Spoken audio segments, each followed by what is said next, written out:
Ito, mga idol. Meron daw dito mais, oh. Taba ng mais, oh.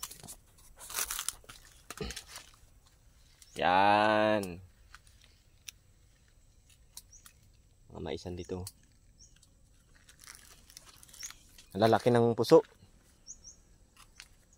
Hintayin mo lang ako dyan, Bol. Pahabot tayo ng malaki-laking minuto. Yan, laki-laki ng lulusog, mga idol. Sakto kasi ito sa tag-ulan. Yan. Kung kayo pipiliin, saan nyo gusto mag-date? Sa park o sa maisan? Oh. Comment nyo kung saan nyo gusto nyo makipag-date ng mga jowa-jowa nyo.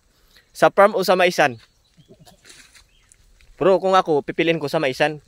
Kasi sa maisan, pag pagod ka na, pwede ka maglaga, magpitas, ihaw-ihaw. Tapos, date na naman ulit. Pagbusog na. Saan yung ano? So, meron dito mga idol na ano? Ito? Isang puno, anim yung kanyang puso. Uy, nga pala no, dami. Isa, dalawa, tatlo, apat, lima, anim. Dami oh. Dulo. Anim. Anim na puso yan.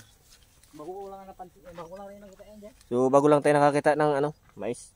So, baka yun sa mga sanay na sa farm na mais, sanay na magmamais, baka alam na rin nila kung bakit, kasi tulad sa amin dito, bago lang, mga baguhan kami sa mga ganito. So, bago lang kami maka-encounter nito. Sa 2, 3, 4, 6. Pa isa. 7 bol. 7 meron pa dito sa baba. 7 puso sa isang puno. O nga no, mais. Tao nga isa lang puso pero ang dami. Ang dami pinupusuan. Yeah.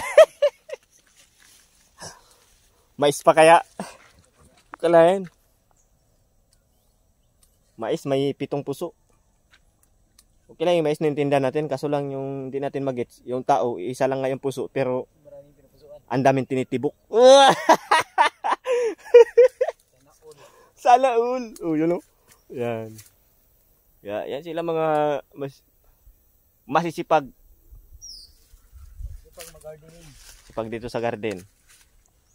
Nag-alaga ng maisan. Yan. So, sila may-ari ng maisan nito, idol. Ako nakikibidyo-bidyo lang. Baka sabi nyo, idol, pahingi naman dyan. Yan ang mga idol, ginugupit. Ginugupit niya na yun. Sinasabi ko talaga, hindi lang buhok yung ginugupit. Pati dahon pala, ginugupit din. So, yung isa nagabunot ng dahon. Binubunot din talaga.